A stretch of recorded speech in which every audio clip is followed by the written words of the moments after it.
Bueno, hola a todos y todas. Perdonen la demora a los que están conectados en vivo. Bueno, queremos darles la bienvenida a todos los presentes, los presentes y los que están conectados a este encuentro. Estoy muy contenta de este espacio que vamos a compartir hoy. Les damos la bienvenida de parte de la Universidad Nacional Raúl Escalabrini Ortiz y el programa Generando, el cual coordino. Estamos con parte del equipo, nos ven solo a nosotros, pero hay parte del equipo de la Dirección General de Convivencia en la Diversidad. Ahora le voy a dar la palabra a su directora. Y bueno, de vuelta agradecerles que estén acá y vamos a compartir un espacio de exposiciones y un espacio de intercambios. Así que si tienen preguntas pueden dejarlas en el enlace en el canal de YouTube y las vamos a recuperar en el momento de debate. Bueno, muchas gracias. Bueno, muchas gracias, Noelia, por tu presentación. Un gusto poder compartir hoy con Pedro, Ceci, Noé y María Belén Correa, que está online, este espacio de encuentro y de conversación.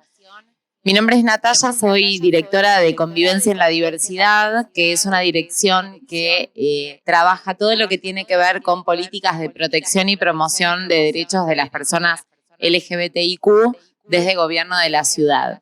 Y en ese marco, y entendiendo que mañana, 17 de mayo, es el día de lucha contra la discriminación por orientación sexual e identidad de género, es que llevamos adelante las jornadas porteñas de diversidad sexual.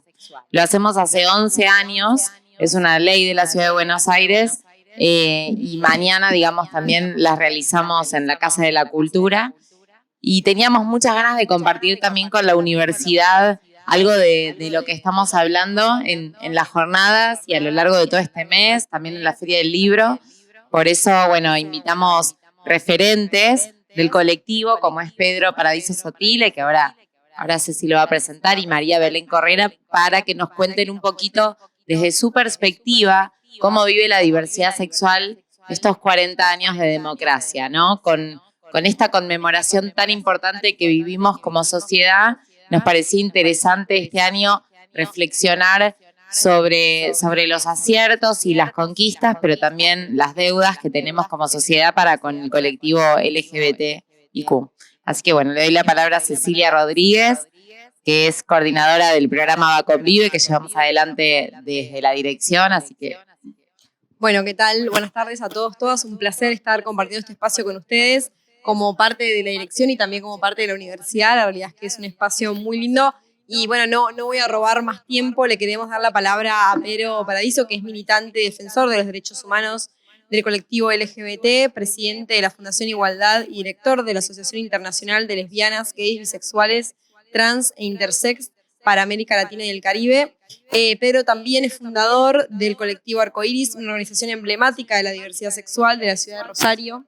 Y es fundador y presidente actual de la Fundación Igualdad en Argentina, docente del Instituto Universitario de Madres de Plaza de Mayo.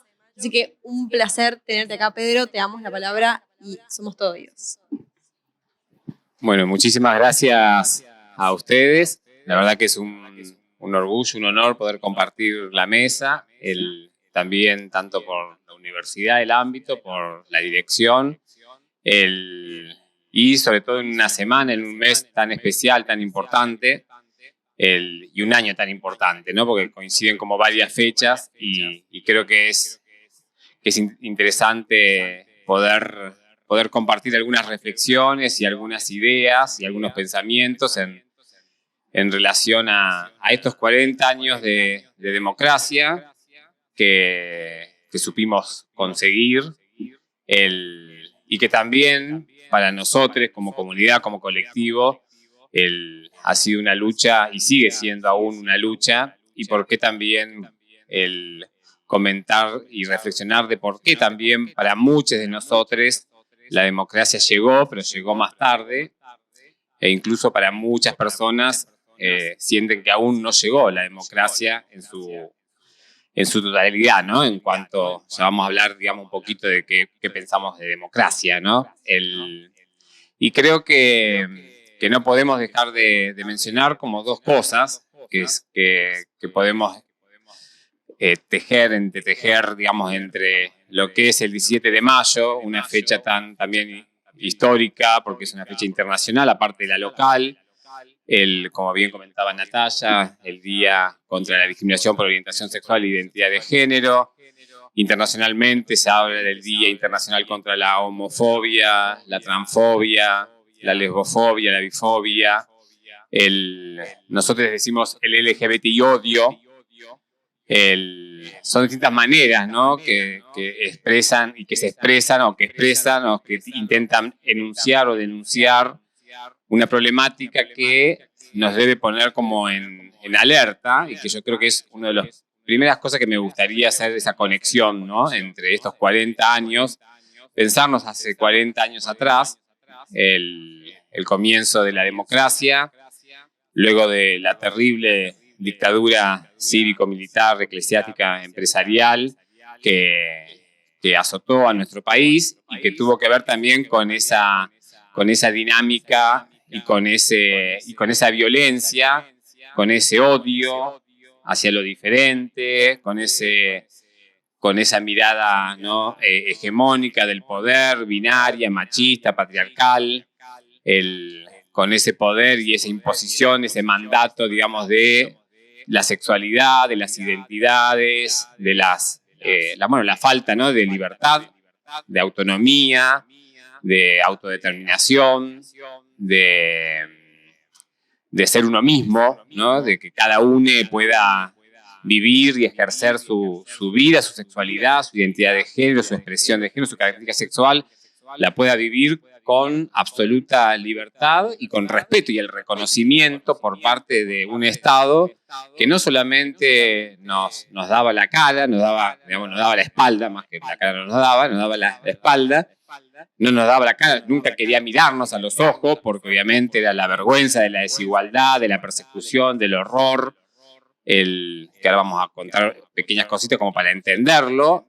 Ese Estado, que era un Estado para nada ausente, era un Estado presente, pero opresor, represor, se fue convirtiendo en esta realidad que vivimos hoy, que es muy diferente, por supuesto, que ha habido un avance impresionante en relación al Estado argentino, al crecimiento de la democracia argentina, en relación a las leyes, a las políticas públicas, pero bueno, venimos justamente de algo que también es muy importante y que para nosotros no podemos dejar de mencionar, también esa perspectiva histórica, ¿no? De la memoria histórica del colectivo LGBTQ+, la memoria, verdad y justicia, que también tiene que ver con estos 40 años de democracia, con esa lucha histórica de madres, abuelas, hijas, nietes, y también de una sociedad que empezó a transitar el camino de la democracia y la promesa de igualdad y no discriminación con mucha alegría, ¿no? Nuestro colectivo también, nuestra comunidad también.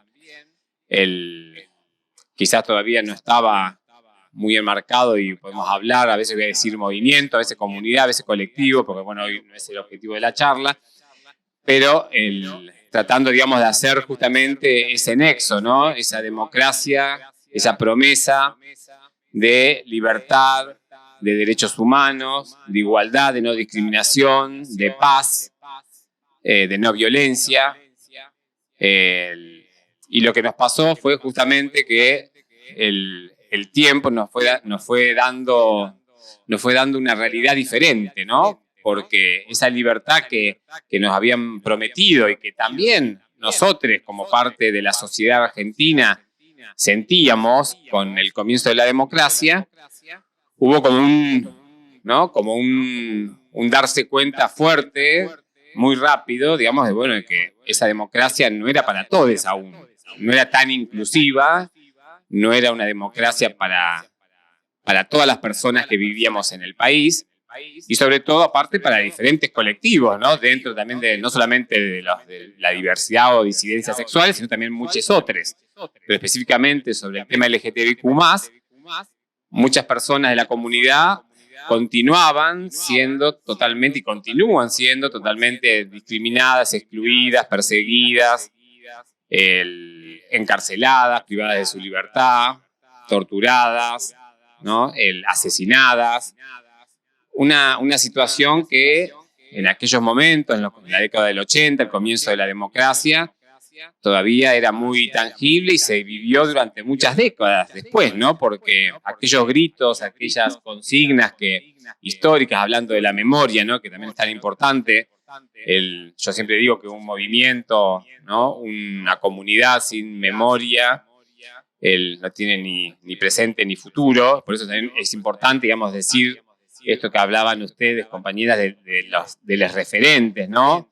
De compartir, digamos, la militancia y el activismo y la mesa hoy también, con personas que hemos sido, no sé si usar la palabra referente, como es muy autorreferencial, pero sí hemos sido personas que tenemos ya varios años, en mi caso 50, que venimos militando desde muy pequeño, en mi caso de los 19 años, y que, digamos, creemos que, digamos, que la historia no empieza con nosotros. Y eso es importante, ¿no? Incluso Argentina tiene un historial y tiene una impronta que a veces es muy poco conocida, incluso por la misma población LGBTQ+, ¿no? Que a veces nos referenciamos mucho en la cuestión global, el famoso Stonewall, ¿no? Celebramos los 50 años hace poco de la revuelta de Stonewall, pero no se habla, por ejemplo, del año 67, que aparecen los primeros grupos en la provincia de Buenos Aires, el grupo Nuestro Mundo, con Héctor Anavitarte, que fue fundador, aparte, de la que fue la primera organización, por así decirlo, en Argentina, que fue en 1971, el Frente de Liberación Homosexual, ¿no? Que también fue algo muy importante y muy revolucionario en una época y en una década donde era muchísimo más difícil la visibilidad, ¿no? Y ellos salieron públicamente en aquella plaza también histórica en el 73 con el cartel, digamos, del Frente de Liberación Homosexual, con esa frase: para que reine en el pueblo el amor y la igualdad. Y bueno, después vino el terror, la dictadura, el exilio. Bueno, Héctor se exilió en España, donde vive actualmente. Y a veces, haciendo esa mirada retrospectiva, uno dice, bueno, hay muchas consignas de ese momento, incluso de esas consignas muy caseras y escritas a mano o en afiches o pintadas, hoy las podemos retomar, ¿no?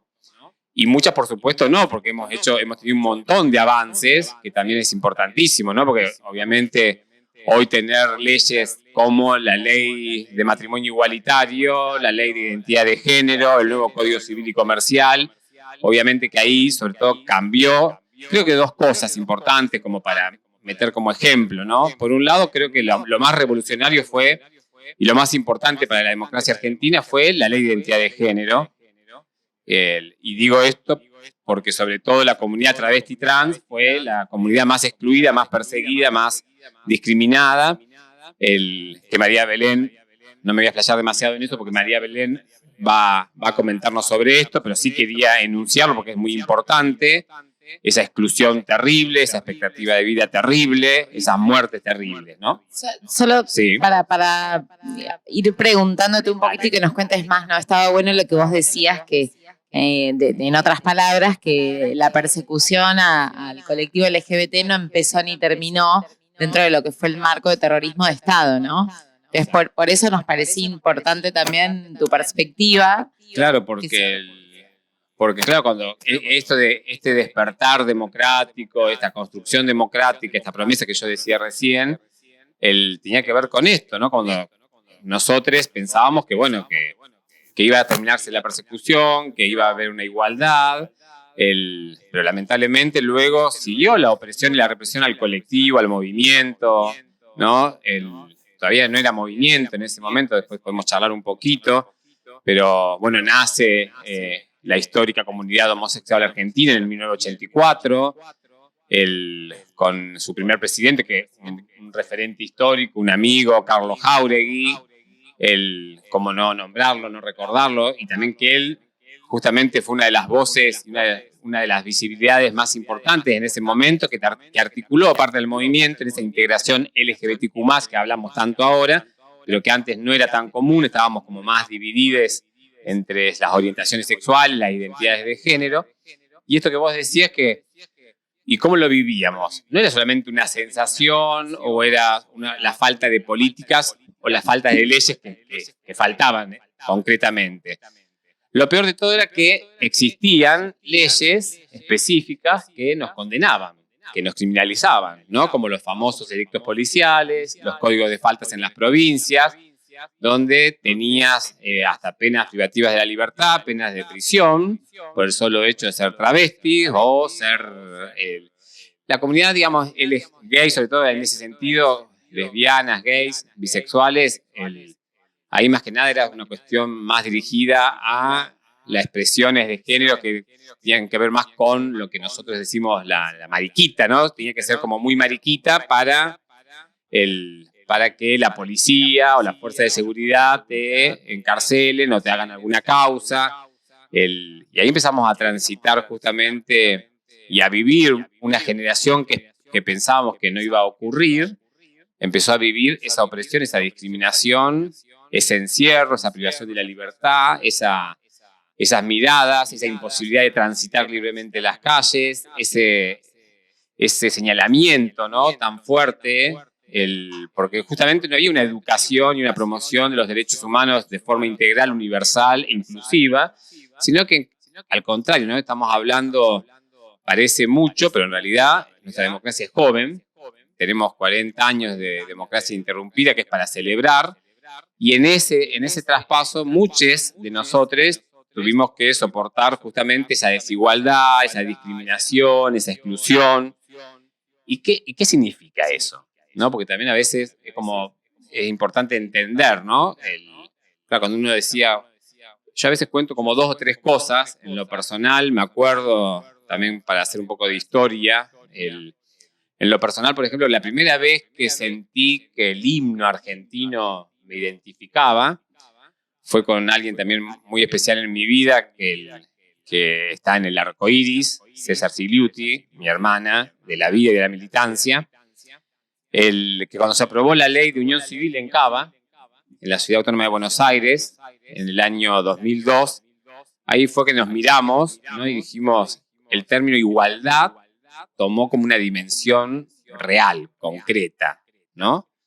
Imagínense que era una ley de Cava, ¿no? Nada más, una ley que lo único que hacía era decir que teníamos los mismos derechos dentro de lo que era la Ciudad Autónoma de Buenos Aires. Pero ya eso, imagínense todo lo que faltaba, que solo eso ya te movilizaba y decía, wow, ¿no? El hecho de que te reconozca por primera vez el Estado, te reconozca que éramos familia, era muy fuerte porque veníamos justamente de una lucha donde un Estado tenía que reconocerte como persona, que es lo que pasa también muchas veces ahora, ¿no? Que la dificultad que tienen los estados, las instituciones en reconocerte como ser humano, como un otro, que puede tener las mismas necesidades, los mismos derechos, los mismos sueños, ideales, pero tiene una sexualidad, una orientación sexual, una identidad de género, una expresión de género diferente.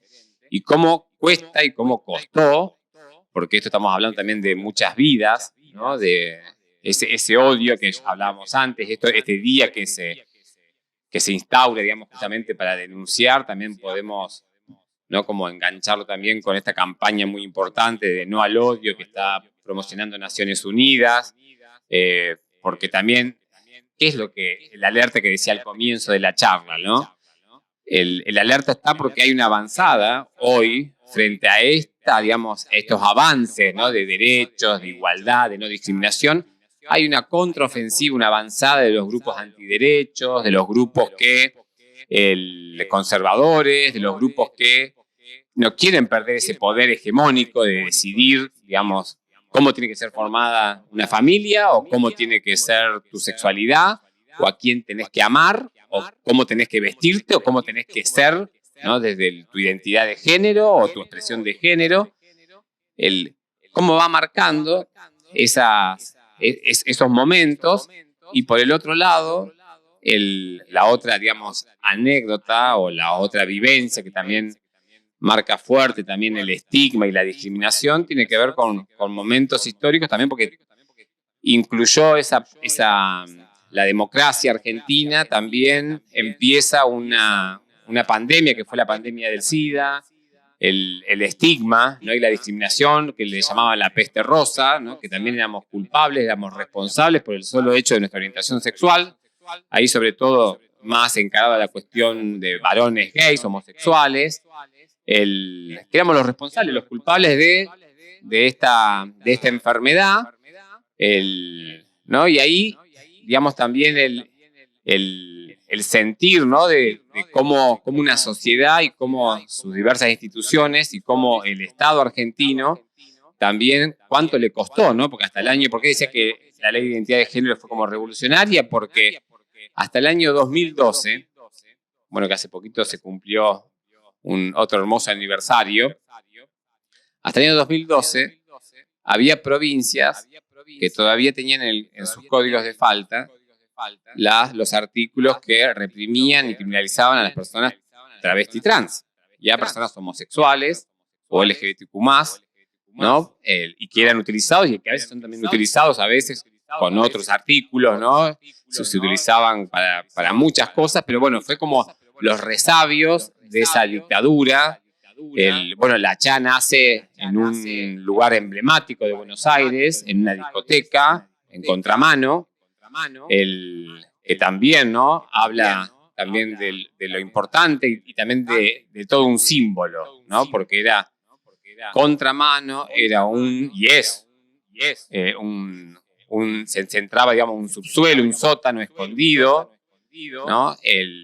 Y ahí aparece la figura de Carlos Jaure, como dije antes, que también, digamos, fue una estrategia que hubo desde el movimiento, desde el colectivo, para poder trabajar y poder construir y poder promover y poder también invitar a la sociedad, a la democracia, al pueblo y sobre todo al Estado, al Parlamento argentino, que nuestra mirada y nuestra propuesta tenía que ver con más democracia, con más derechos, con más libertad, con más igualdad, que no éramos una amenaza, que no éramos peligrosos, que no éramos delincuentes, que no éramos corruptores de menores, que no íbamos a matarte, no íbamos a transmitirte el VIH por ser personas LGBTQ+, y tantas otras cosas, ¿no? que nos han impuesto desde esa mirada y que hay ese discurso de odio, de violencia, y que claramente hoy podemos contrarrestar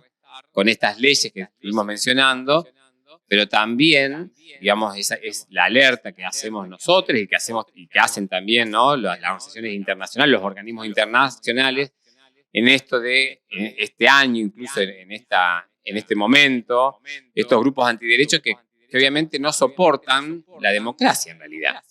Porque la democracia no es que todos seamos iguales. La democracia significa que todos tengamos las mismas oportunidades, los mismos derechos, las mismas libertades, que el Estado no se intrometa en nuestra vida, en nuestra privacidad, en nuestra intimidad, en nuestro ser. Y eso, yo creo que, bueno, por ejemplo, algo que podría mencionar por el tiempo, creo que hablando de estas cosas que faltan, ¿no? Y contrarrestarlo, porque es difícil, porque uno quiere también celebrar, porque es para celebrar estos 40 años de democracia, y claro que la celebramos, ¿no? Imagínense que, bueno, quien les habla, yo digo que soy un sobreviviente y que soy un privilegiado por muchas cosas, ¿no? Primero, fue un privilegiado por ser hombre, varón, ¿no? Que en esta sociedad machista, heteropatriarcal y demás, es mucho. Después, aparte, también dentro de la comunidad, que también se replicaban esas cuestiones, era un varón gay. Y aparte, de clase... sí, eso sí, siempre muy linda, la marica muy linda, pero de clase, claro, buena moza, de clase media, acomodada, ponerle de clase media, que también era otra cuestión, digamos, que es para hablar, ¿no? Porque también sigue existiendo esa cuestión de clase, esa cuestión de acceso, pero bueno, digamos, esta persona, digamos, que a sus 19 años salió públicamente con su nombre y apellido, cuando era muy difícil, ¿no? Hace más de 30 años atrás, a decir que era gay públicamente, y claro, era otra la realidad. Cambió muchísimo para bien. Hoy esta persona, ese gay, ese activista, ese joven de 19 años, que no sé, que se buscaba, por ejemplo, todas las noches siendo adolescente, las manchas rosas porque pensaba que se iba a morir o que se tenía que morir por el hecho de ser gay, ¿no? Cuando ni siquiera había tocado a otro hombre ni a otra persona, pero ya tenía en mi cabeza el mandato, el discurso ¿no? En plena democracia, de que no estaba bien ser gay. No solamente que no estaba bien, sino que estaba mal, y que aparte me iba a morir, y que aparte de morir tampoco podía amar. No existía la posibilidad de tener un amor. Bueno, y esta marica, claro, hemos hecho, siempre decimos las personas más grandes, la venganza nuestra frente a ese odio es más amor, más orgullo y también más vida. Por eso también es tan importante, vamos a escuchar seguramente a María Belén con esa cuestión, digamos, que yo siempre digo, eso que esa enseñanza emancipadora del colectivo travesti trans. Pero bueno, esta marica pudo, por ejemplo, casarse, ¿no? Unirse en matrimonio, ser papá. Tengo 2 hijos hermosos, Eva y Daniel. Y claro, son cosas que a mis 19 años, cuando comenzamos en ese colectivo arcoíris que mencionaste, era algo que nosotros pensábamos para otras generaciones. Bueno, y eso tiene que ver, yo digo, con celebrar la democracia, ¿no? Porque obviamente que las cosas, no obviamente, lamentablemente, las cosas no son automáticas, las leyes no es que tenemos la ley, la sociedad se transformó, el Estado se transformó, exacto, los funcionarios se transformaron, las políticas públicas llueven, no, hay una construcción y un aprendizaje mutuo, colectivo, y que el Parlamento argentino, digamos, supo también con la lucha militante y con las organizaciones, les funcionarios, les parlamentarios, diputados, ahí hubo un enroque muy importante, decisiones del Poder Ejecutivo, del Poder Legislativo, lamentablemente del Poder Judicial, creo que todavía falta mucho.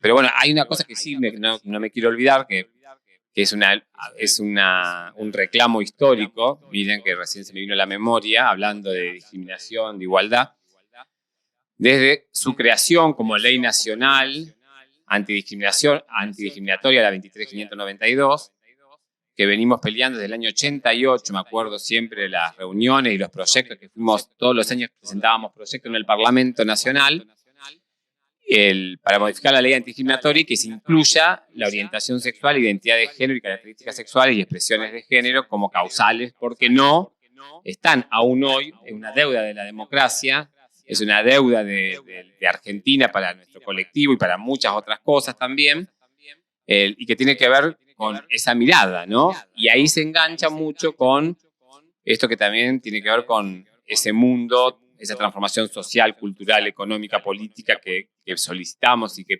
pedimos, ese derecho a ser diferente. Ese derecho a ser diferente que también muchas veces nos olvidamos y que Argentina también fue pionera. Y fue pionera, miren, en el año 1996. La Ciudad Autónoma de Buenos Aires tiene la primera constitución en el mundo que habla no solamente del respeto y el reconocimiento y la garantía, digamos, en relación a la orientación sexual, sino que tiene expresamente, empieza el párrafo con el reconocimiento al derecho a ser diferente. Estamos hablando del año 96, un artículo que habla el artículo 11 de nuestra Constitución, que fue en homenaje a nuestro querido Carlos Jáuregui, digamos, pero no, bueno, ¿viste cómo se va entrelazando, ¿no? Esas luchas. Sí, también lo que vos contás habla mucho de lo que tiene que ver con la madurez institucional o comunitaria, ¿no? En torno a las organizaciones que van saliendo, que van formando una comunidad, que va buscando luchas y también, digamos, marcándole la agenda, obviamente, al Poder Legislativo, al Poder Ejecutivo y demás. Me parece muy interesante esto, cómo fue creciendo el movimiento y como vos decías, obviamente, que los hombres gays por ahí tenían cierto privilegio y se va abriendo también desde ahí, desde esa posibilidad que tenían de expresarse por ahí un poquito más, seguramente mucho más que las mujeres trans, pero cómo se fue abriendo paso también a una militancia y a una expresión en forma de movimiento comunitario que logró muchísimas conquistas, ¿no? A mí me llamó la atención el otro día un dato que nos dijeron en la Feria del Libro, que es verdad que nunca lo pensamos así, pero cuando estudiamos la historia de terrorismo de Estado y la dictadura, se habla siempre de la persecución al homosexual. No había ni siquiera la conceptualización de la diversidad de géneros o de orientaciones sexuales, no existía ese reconocimiento.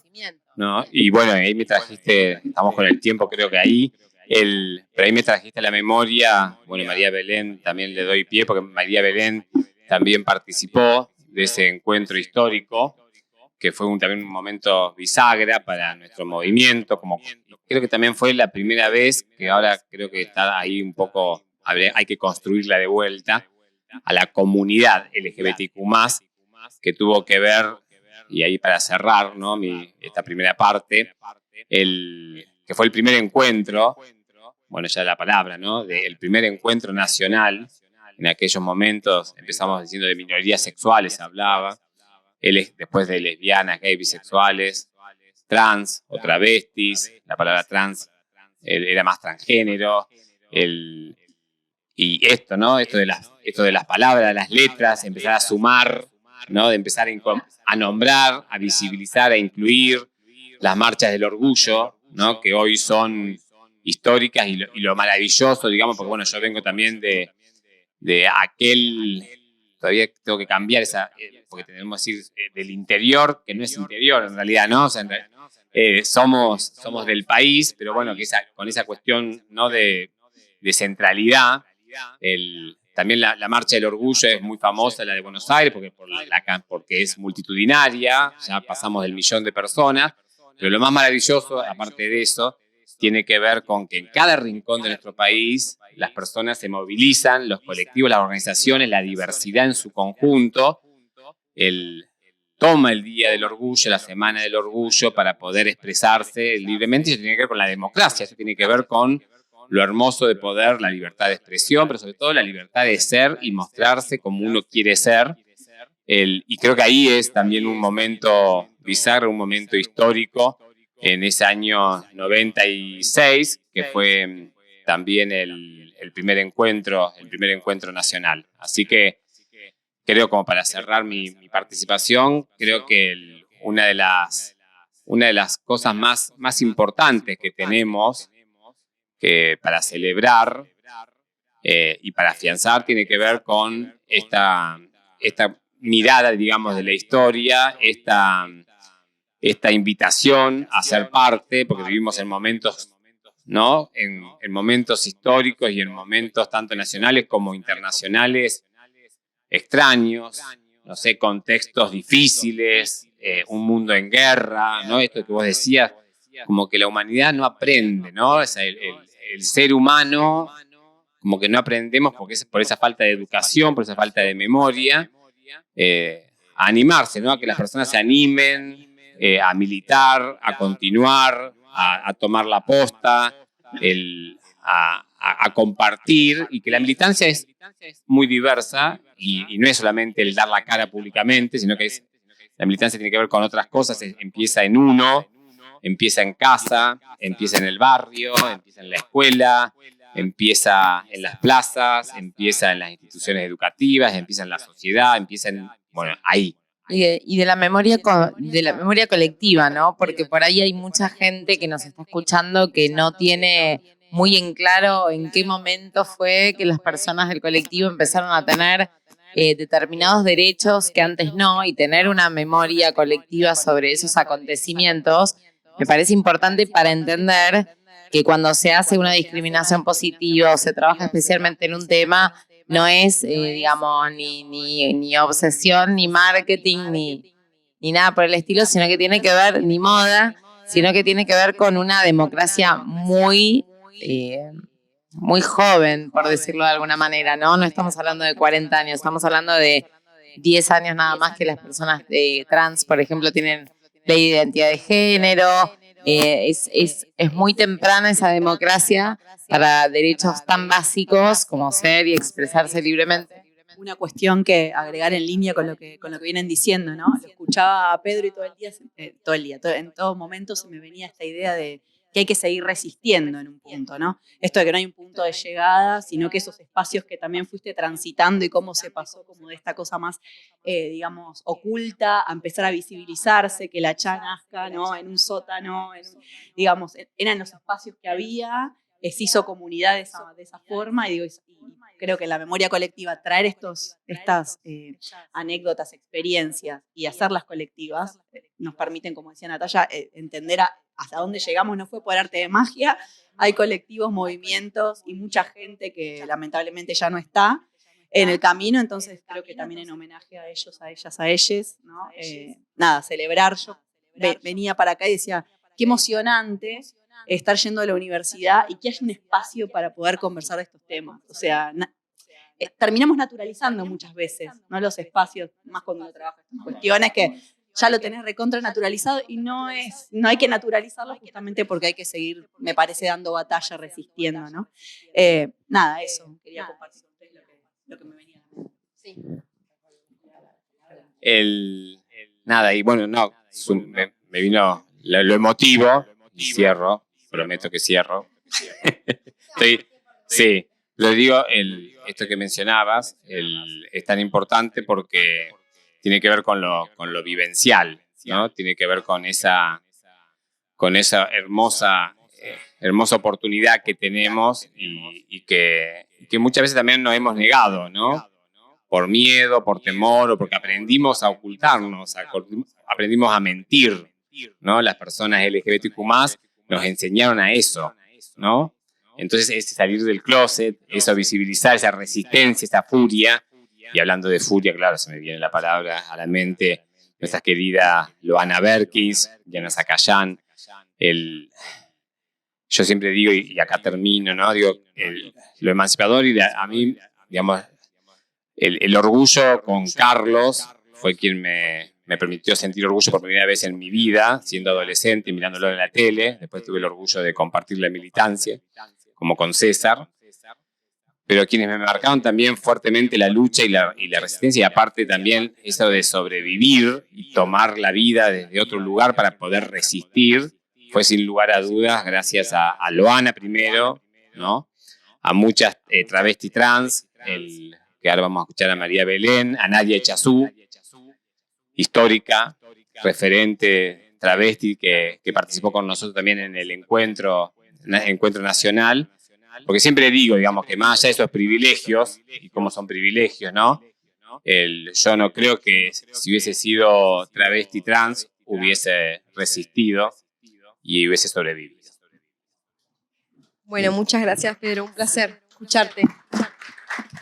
Y un placer que esto nos quede como material también para poder replicar, porque hay una gran parte de historia que si no nos vamos a perder. Como estábamos diciendo, bueno, el Archivo de la Memoria Trans van haciendo, no sé si han podido ver, en algún momento hicieron una publicación de un libro que está realmente buenísimo, y van haciendo muestras muy interesantes.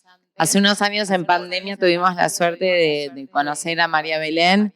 Hicimos un conversatorio que está colgado en la página web de Derechos Humanos y Pluralismo Cultural del Gobierno de la Ciudad, y en la página del Parque de la Memoria, porque fue un conversatorio que armamos en conjunto con el Parque de la Memoria, muy interesante, en el que ella me dijo una frase que a mí me marcó, digamos, o me cambió un poco la manera de ver las cosas. Me dijo, cuando hablas de democracia así tan livianamente, me dice, para mí la democracia empezó hace 10 años, no sé cuánto era. En ese momento creo que fue hace 2 años, pero pensarlo de esa manera, ¿no? Como uno da por hecho un montón de derechos que tenemos naturalizados, y cómo el colectivo LGBT y sobre todo las personas trans nos están mostrando siempre que esos son derechos que gozamos con cierto privilegio, y cómo tenemos que estar todo el día atentos a que todas las personas realmente puedan acceder a ellos, ¿no? Como es una lucha incansable que se ve hoy por hoy. Lo que te iba a preguntar antes de cortar un poco por los tiempos, era si te parece que algo de esa construcción de la memoria colectiva no se está dando ahora como con más potencia, ¿no? Porque por ahí obviamente hubo unos años post-dictadura en la que todavía hay como una generación que poco hablaba del tema, y hay como algunos silencios históricos, y se empieza a ver como por ahí como una mirada o un estudio más puntualizado sobre lo que tiene que ver con el ensañamiento hacia las personas homosexuales, mal nombradas, digamos, homosexuales, ¿no? Queriendo decir todas las diversidades, en aquel entonces se decía de esa manera, pero como que ahí ahora siento una reivindicación histórica sobre el tratamiento que hubo en particular con el colectivo LGBTIQ, que me parece importante para también conocer la historia y hacer las investigaciones pertinentes que nos ayuden a estudiar esta tragedia social, ¿no? Desde otro punto de vista. Siempre vemos en las marchas que mucha gente trae la bandera de los 400 desaparecidos LGBTIQ. ¿Qué nos puedes contar sobre eso?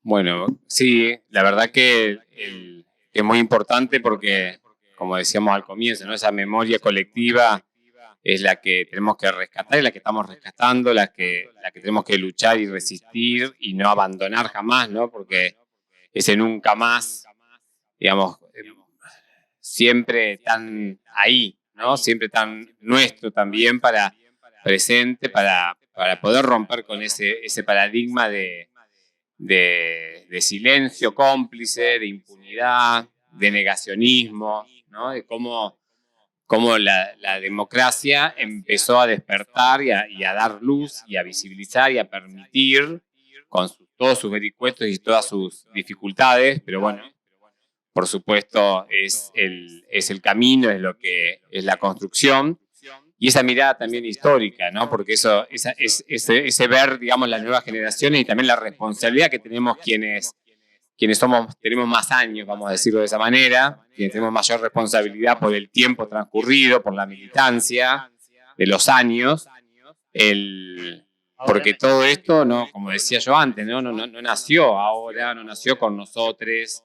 Hay toda una historia del movimiento, hay una historia, bueno, las vivencias, digamos, de la comunidad LGBTQ+, esto de que vos mencionabas también en el terrorismo de Estado, ¿no? Toda la persecución que había, que si bien no había un plan sistemático contra nosotros por el hecho de ser LGBTQ+, sí había una tortura, un ensañamiento, una humillación, ¿no? Específica, y también una invisibilidad, como pasó en muchos momentos de la historia. Por eso es tan importante esta visibilidad. Nosotros decimos que somos 30.000, incluyendo a los 400, ¿no? A los 400, justamente también para romper con ese, ¿no? Ese negacionismo, con esas cuestiones, bueno, como pasó con el tema también del Holocausto, ¿no? Del nazismo, donde también éramos invisibilizados el colectivo, ¿no? A pesar de esas historias y de ese horror, de ese terror. Y como, mira, hay algo que me conecta me hace acordar mucho a Belén, me hizo acordar a Loana, a Nadia y a Kenny, de Micheli, en el encuentro en Rosario. Porque cuando uno se daba cuenta, digamos, a mí la primera vez que me emociono, perdón, cuando uno conoce el horror, digamos, porque no hay la barbarie, digamos, que tuvieron que vivir las personas travesti trans en Argentina, digamos, yo no sé, hay que ser, no sé, de acero para no movilizarte. O sea, como militante a mí me hizo un clic, ¿no? Y aparte yo digo, lo que me enseñaron, ¿no? Esa cuestión es visceral, es hermosa,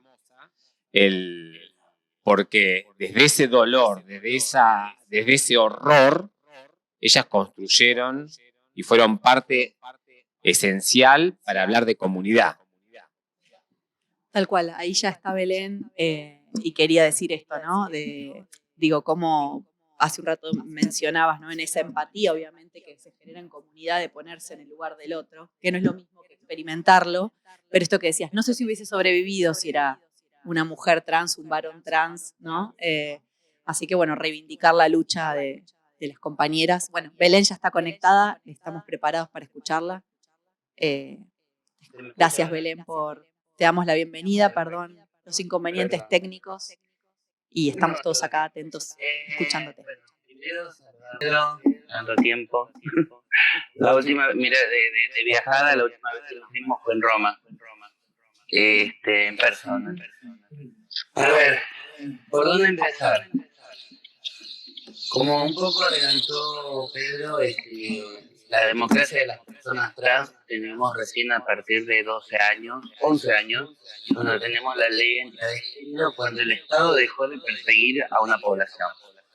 Se supone que la dictadura es cuando el Estado persigue y extermina y tiene formas escritas para exterminar a una población, y esto es lo que pasó no solamente en esta última dictadura, sino en cada una de las democracia, que hemos tenido en la historia argentina. Porque si dentro de lo que es el archivo o lo que estábamos haciendo ejercicio, que es la memoria, después está el otro ejercicio que es la investigación de lo que nos pasó. Y si podemos llegar del barco de Solís con su cabin boy, Francisco del Puerto, que se revela y se queda en la costa uruguaya por primera vez, o desde el 1900, cuando las personas trans de Europa exiliaban para Latinoamérica porque el bajar del barco significaba tener una nueva identidad, desde 1930, donde estaban, según los archivos policiales, sobre todo la banda de travestis, o según los testimonios que nos dejó Malva Solís como el primer grupo. Pedro habla del grupo que se hizo visible con la bandera como grupo, y como estaba también empezando a hablar sobre los grupos sociales, ¿no? Personas de clase media. Las personas que se organizaron en los 40, según lo dejó plasmado Malva Solís en sus libros, eran Maricas Unidas Argentinas, que se crea dentro del voto, en el mismo tiempo que también se crea el argot de Carliche, un idioma que para poder hablar y que ni siquiera el preso, ni el policía, ni la gente de la sociedad podía saber de lo que estábamos hablando. Algo muy parecido como lo de Estados Unidos, con el cual si conocías a Dorothy en una forma de poder relacionarte, y ese mismo mecanismo de defensa lo encontramos en Estados Unidos con el PIC Latin, lo podemos encontrar en Perú con Loxoro, lo podemos encontrar en Brasil con el Abogó, o como estábamos hablando del Carriche de Argentina y de Uruguay. De todo esto que estoy diciendo es parte del archivo y parte de lo que estamos descubriendo haciendo una reconstrucción de una historia de lo que nos pasó. Y cuando estamos hablando de una democracia del 10 de diciembre del 83, nosotros tenemos que estar pensando que a partir del 83, el 10 de diciembre, cuando los grupos de operaciones ya no podían meterse a una casa, secuestrar obreros, estudiantes y demás, como lo estaba pasando, se dedicaron a hacer limpieza social. Y la limpieza social era bajo la norma de moralidad, una oficina que había en el Departamento Central de Policía y que estaba bajado, ¿no? Y esa misma gente con esos mismos falcons se dedicaban a hacer eso, a limpieza social y a dar estadísticas en los libros. No tenemos que olvidarnos que, ayúdame vos Pedro con esto, que los allanamientos en las discotecas gay quedaron hasta los años 90. Hay una legendaria donde Carlos se hace llevar, porque lo estaban llevando a toda la gente y a Carlos lo habían separado y él se sube para poder hacer visible en la prensa que se habían llevado detenido en una racia al presidente de la CHA, creo. No quiero errar si era ya de la CHA o estaba en el por los derechos civiles. Tal cual. Pero bueno, no quiero errar en fechas, pero fue una acción de Carlos de subirse al lugar, al camión, no me acuerdo cómo lo nombraba, celular creo que era, que nombraba en ese tiempo, para que él poder hacer esas acciones, ¿no? Yo conocí a Carlos los últimos 3 años de él, desde el 93 hasta el 96, que fueron mi escuela, por decirlo de alguna forma. Había una frase que él decía: vos siempre revisar la historia, que vas a ver cómo se va a repetir. Y siempre él como maestro de historia, él también, sus manifestaciones, sus acciones. Creo que hay algo fundamental que había en ese tiempo, que los grupos de derechos humanos no reconocían que las personas LGTB nos había pasado lo que nos había pasado como un delito de lesa humanidad o falta de derechos humanos. Nos pasaba por ser de otra comunidad. Y eso lo volvemos a volver a algo que estaban diciendo, que son los 400 legajos que fueron ocultados en un momento, en un 85, donde la iglesia tenía un poder tan grande como para poder ocultar 400 legajos. Y tuvimos la suerte que el rabino Meyer se lo habla a Carlos Jauregui y que Carlos Jauregui lo deje plasmado en un libro para que hoy podamos saber sobre esos 400 legajos que fueron ocultos y hasta el día de hoy no fueron liberados. Si hay grupos, como yo me incluyo, que hablamos de 30.400, no es porque queremos desvalorizar el número de 30.000, porque sabemos que fueron 29.600 personas cis y 400 legajos que dicen que eran personas de la comunidad. Cuando reconozcan y salgan a la luz esos 400 legajos, volveremos a decir 30.000, porque Carlos no quería cambiar el número a 30.400. Él hablaba de 29.600 y 400 legajos ocultos que formaban los 30.000.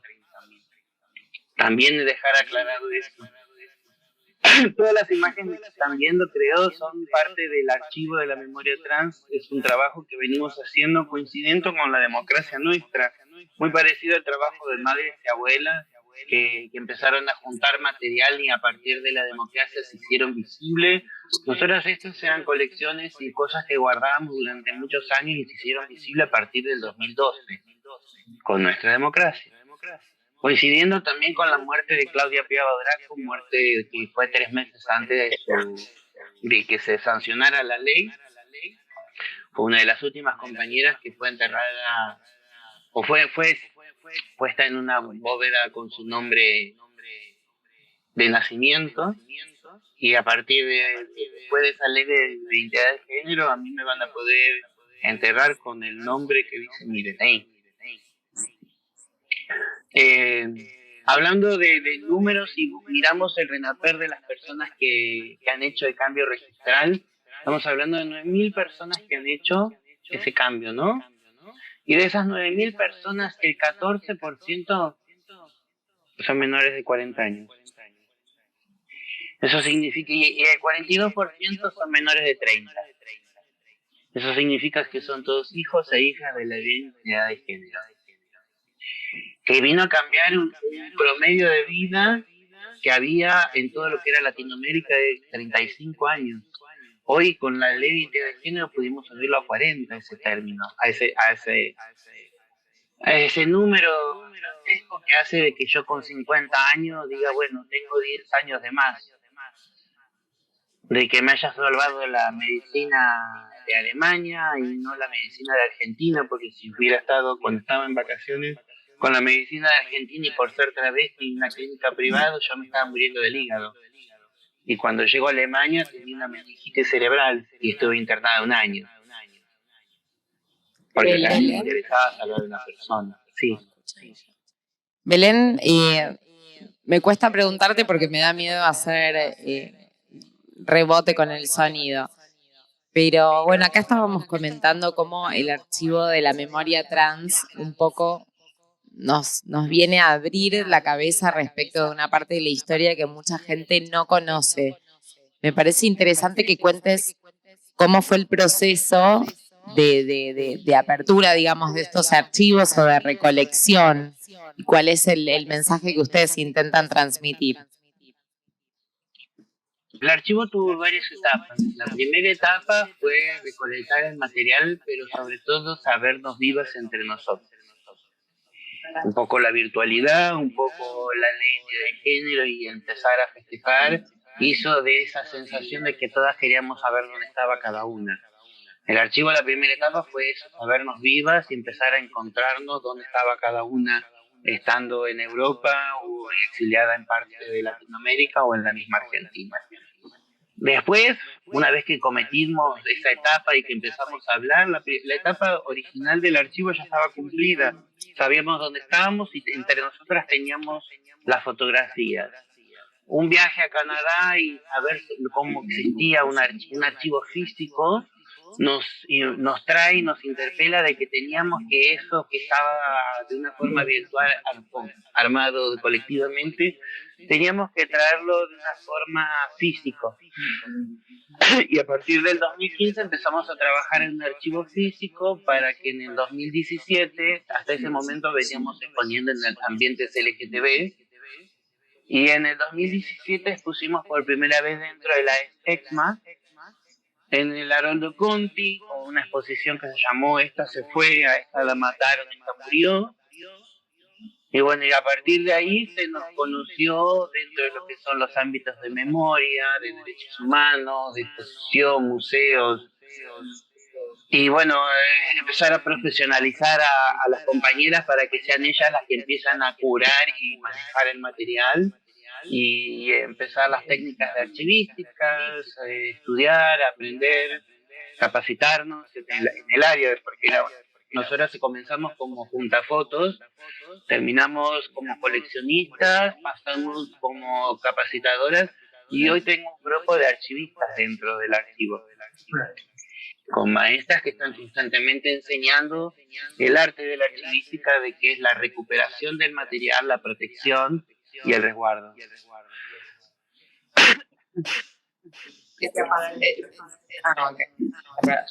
Es increíble el archivo, es increíble para quienes no lo conozcan. También hay un libro, una publicación muy, muy interesante, que después nos puedes decir dónde se puede conseguir, de hecho. Pero si vos tendrías que decir cuál es la historia que vos querés que quede de ese archivo, ¿qué le dirías como a futuras generaciones con una muestra de ese archivo? El archivo es un trabajo a futuro, un trabajo que va a continuar inclusive en el momento que ya no esté yo.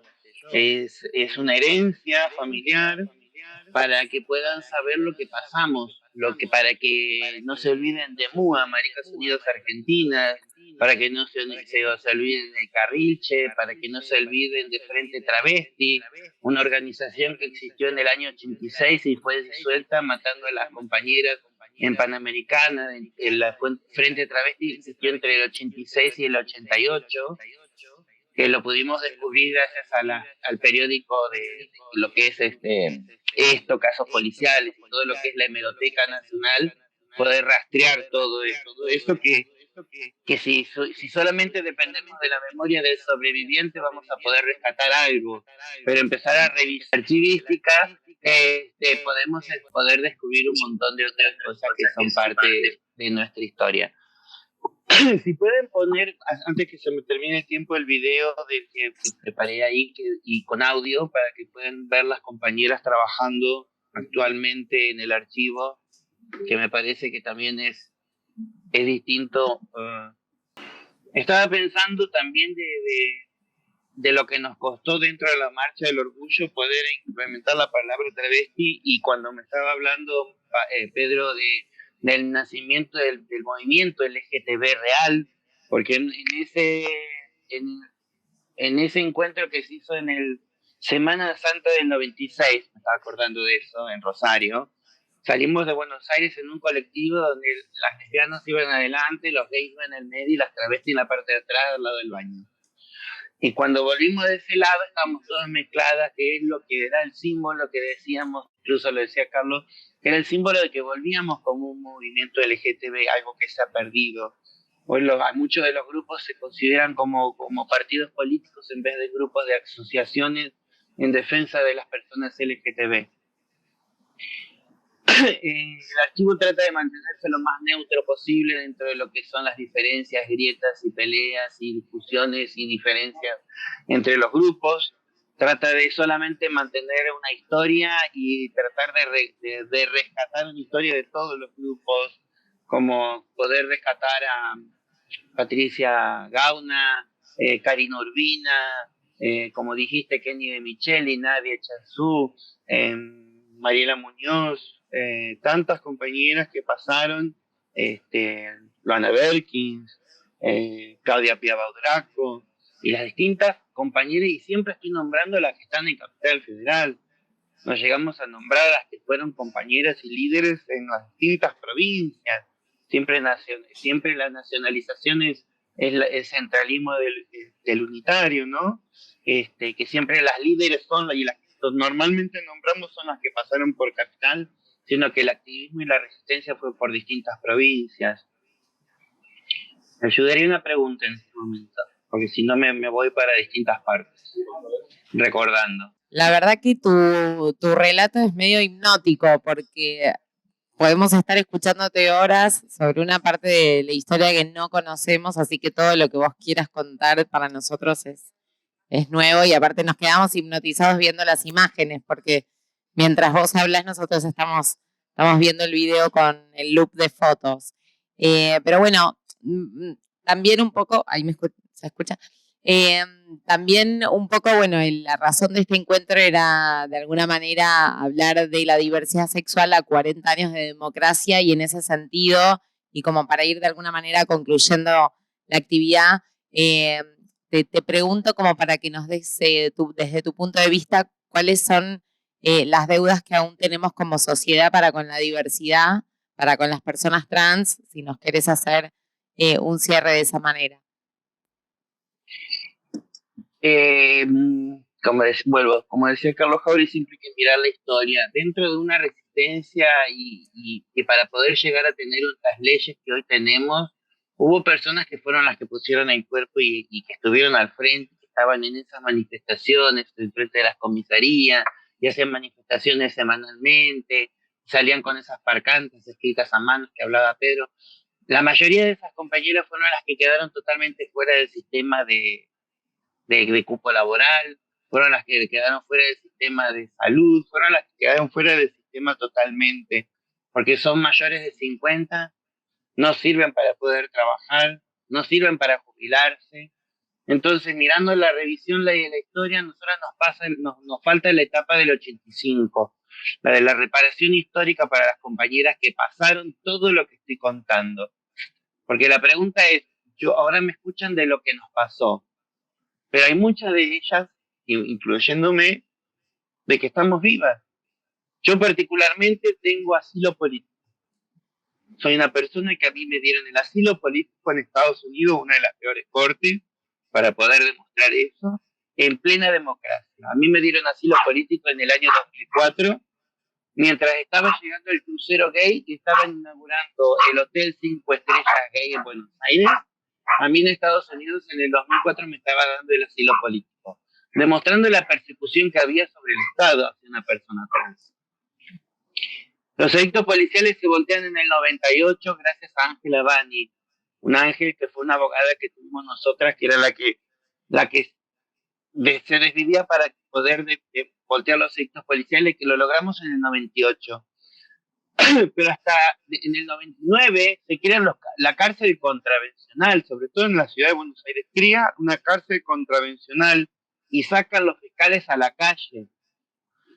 Eso llegó hasta el 2001, cuando en el 2001 la sociedad bajó al nivel de una travesti y salieron a la calle con cacerolas a decir y denunciar lo que nosotras veníamos denunciando antes.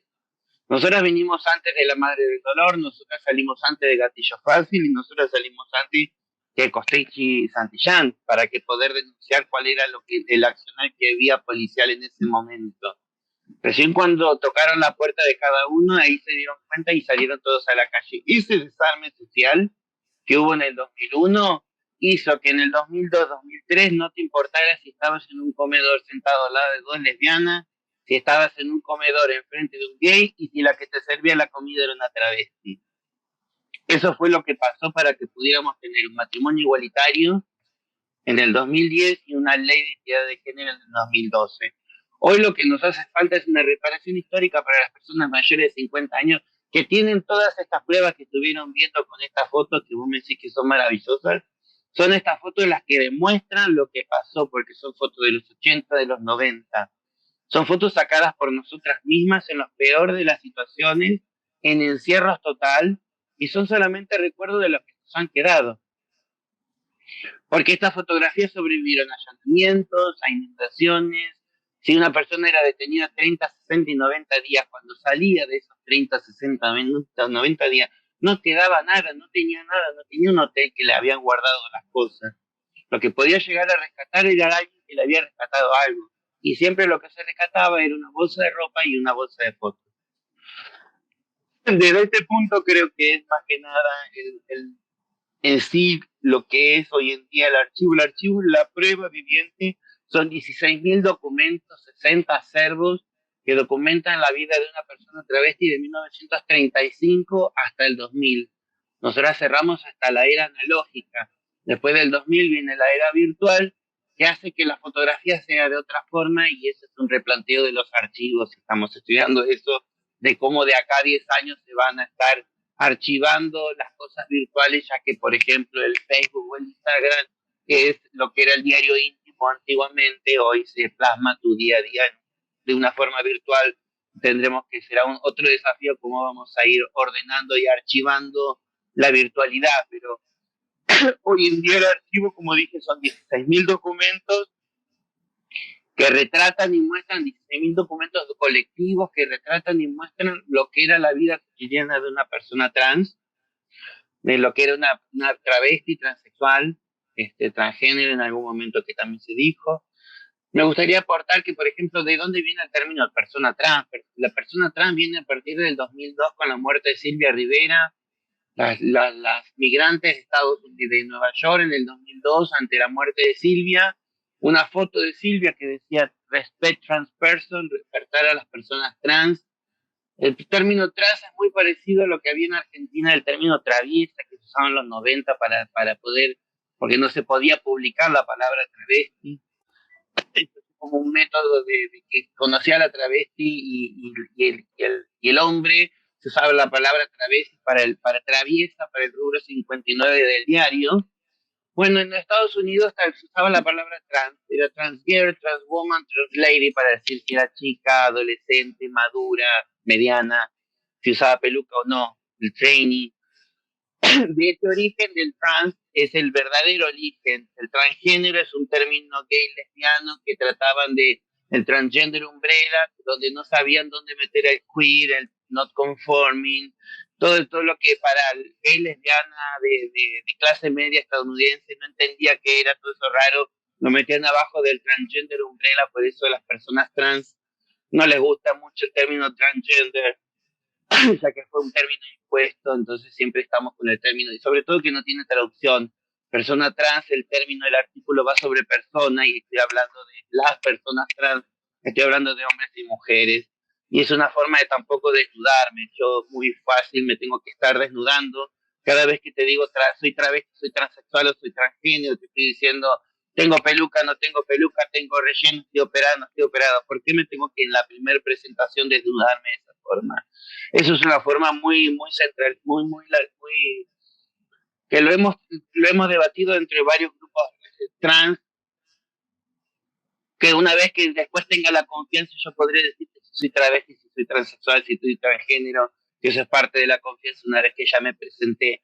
Mientras tanto, siempre pedimos que seamos como personas trans, y al personas me incluye a hombres y mujeres, y esa es la forma que normalmente yo prefiero presentarme y hablar y reconocer, porque hay mucha gente que habla de personas trans y dice es un término americano. No, nació de las migrantes latinas viviendo en Estados Unidos, como respeto a Silvia Rivera, puertorriqueña. Ella decía que no fue la primera, sino fue la segunda que tiró la piedra en Stonewall.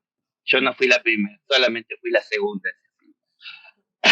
Y bueno, ya creo que sí, estoy con mi tiempo, el video terminó, y ahora sí están unos minutitos para que puedan ver a mis compañeras del archivo trabajando perfectamente y ver, y no es con lo que yo digo de lo que es el archivo, sino para que puedan ver lo que es el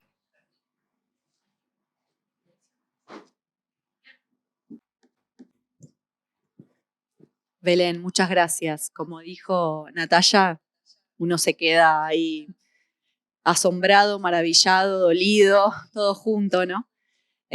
Ahora vamos a pasar el video, pero bueno, agradecerte, y sigo pensando esto que decíamos hace un rato de como la complejidad, ¿no? Entre esto de el visibilizarse en qué términos u ocultarse, ¿no? Para sobrevivir. Es como que creo que ambas charlas, ambas exposiciones y experiencias oscilan entre esas, ¿no? Como la dificultad, gracias Pedro, como la dificultad de, bueno, que me reconozcan en una intimidad, en los términos que yo lo desee, ¿no? O si no, prefiero pasar inadvertida, ¿no? Ocultarme para poder seguir resistiendo. Así que tenemos nada, como muchos desafíos por delante para seguir pensando, ¿no? Y también esto de los conceptos. ¿Qué palabras usamos? Hablaba recién Pedro, bueno, pasamos de hablar de transfobia a odio, ¿no? Y no es lo mismo. Y bueno, por algo hay ese cambio de, bueno, acá la dejo también a Ceci, en esto de las nominaciones, ¿no? Del sentido, de la impronta que tienen, de la fuerza que tienen, y que no es esto, ¿no? No da lo mismo. Así que agradecerte, la verdad, tu relato me dejó pensando mucho. Y bueno, y esto de que siempre me parece como que esto de recuperar la memoria y construir memoria, siempre desde las personas que lamentablemente se sintieron vulneradas o fueron asesinadas, oprimidas, ¿no? Digo, de parte de esos, los mismos colectivos son los que recuperan esa memoria. Una última pregunta cortita, Belén, pero quería preguntarte, nosotros siempre en la Dirección de Convivencia en la Diversidad nos hacemos una pregunta como para orientar algunas políticas específicas y te la quiero hacer a vos la pregunta. ¿Dónde no ves personas trans?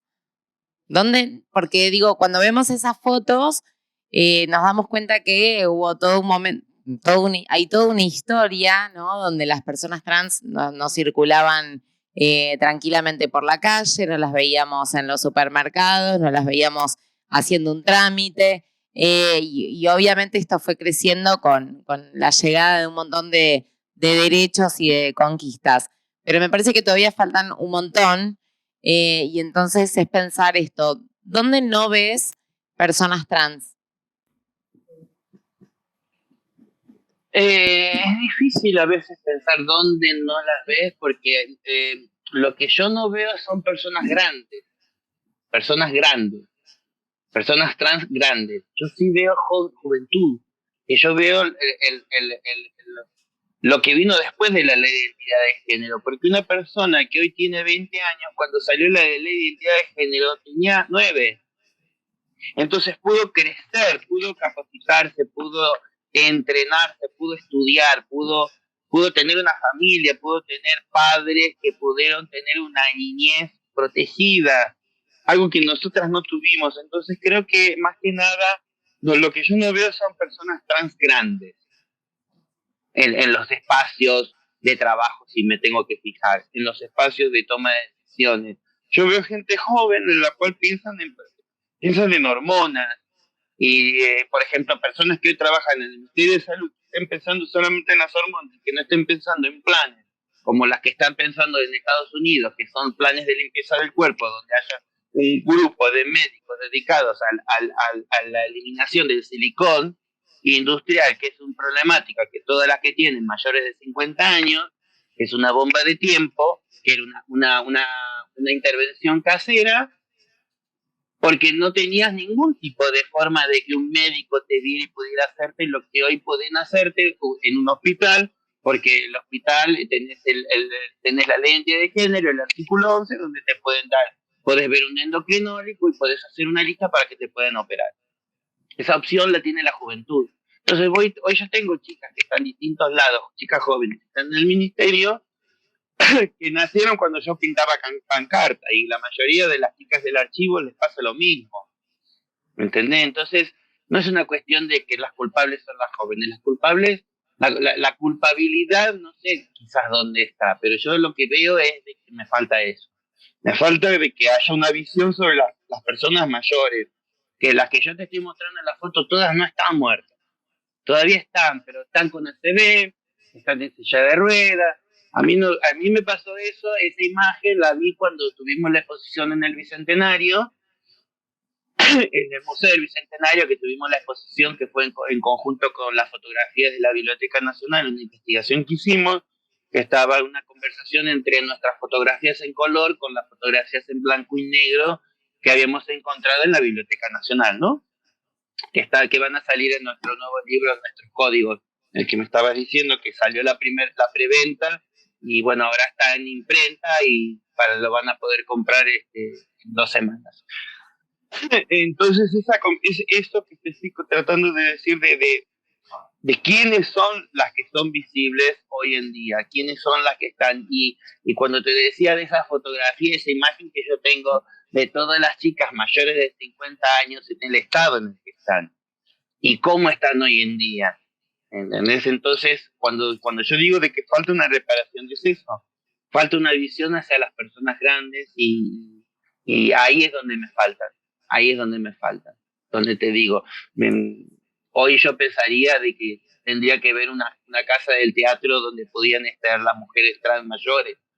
Tendría que haber un sistema de ese estilo para poder hacer una contención, porque la vejez es tan cruel que ni siquiera puedo llegar a tener un espacio, porque las últimas mayores que hemos tenido tuvieron que meterse dentro del closet de querida lesbiana para poder ser recibidas en espacio de mayores.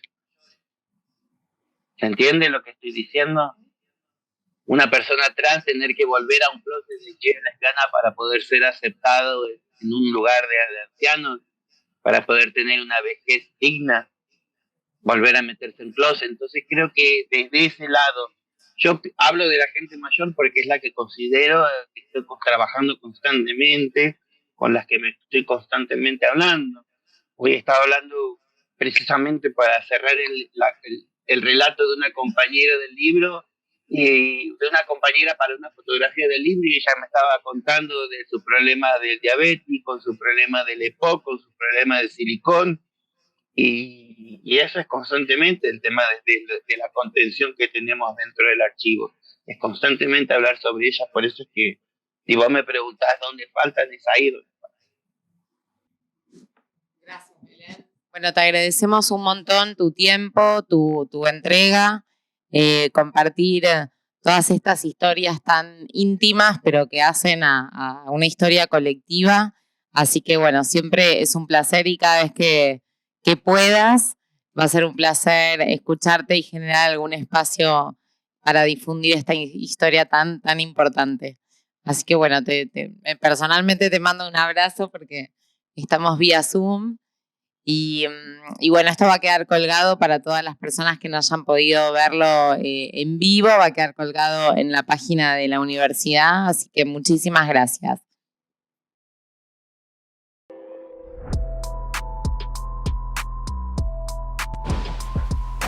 Mi nombre es Carolina Alejandra Figueredo. Bueno, trabajo en el área de conservación. Ahora en estos momentos estamos haciendo renovación de sobres. O sea, buscando una temática nueva, diferente, para una mejor calidad de material, de sobres, ¿no? Que para los acervos, los fondos que se van digitalizando. Y bueno, eso es lo que estamos haciendo por el momento. Mi nombre es Ornella Vega, me dicen TT. Estoy trabajando en el archivo desde el año 2019 y estoy en el área de conservación. En este momento estamos haciendo sobre, cosiendo para guardar las fotos dentro del sobre. Los sobres se confeccionan a través de un papel neutro y bueno, y lo estamos cosiendo todo, haciendo con costura. Soy Magali Muñiz, trabajo en el área de preservación digital. Mi trabajo es digitalizar las fotografías y guardarlas en sobres. Ingresé al archivo en el 2017, hace 4 años que estoy. Mi nombre es Carmen Ibarra Marcial, tengo 63 años y trabajo en la parte de preservación digital. Lo que más me gusta es cuando escaneo negativos y de la nada misma aparecen las imágenes que me están contando historias.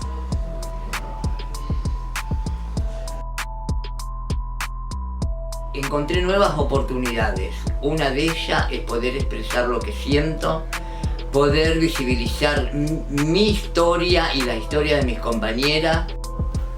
Es como una forma de aprender y estudiar lo que no pude hacer cuando fui joven, y otra para reconstruir la memoria. A mí me gusta trabajar en el archivo porque me encanta contar la historia. Y da placer venir al archivo. En lo personal lo digo siempre porque para mí es un placer venir a trabajar acá.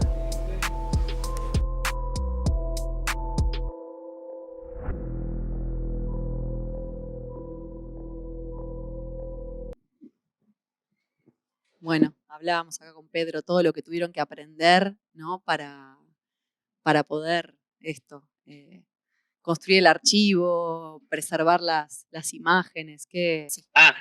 La alfabetización virtual, la alfabetización cibernética, porque nosotras las compañeras tuvimos que comenzar desde cómo se prende una computadora, cómo se conecta la computadora al escáner y así sucesivamente todo esto. Sí, fueron años de poder. Quizás nos era mucho más fácil haber empezado con chicas jóvenes que sabían esto, pero nosotras hicimos una discriminación al revés, empezamos pidiendo personas mayores de 50 años para el trabajo. Sí, y lo importante que decía una de ellas, ¿no? Esto de tengo la oportunidad de aprender, de seguir aprendiendo recién en este momento, digo, la reivindicación de ese espacio, ¿no? Hablando de espacios y esto de dónde uno construye los espacios y se siente parte. Bueno, esto de me gusta venir acá, ¿no? A trabajar acá y además aprender. Creo que eso del espacio del archivo como oportunidad, ¿no? De reivindicación. Así que es una labor muy hermosa la que llevan adelante y bueno, de mucha resistencia ahí.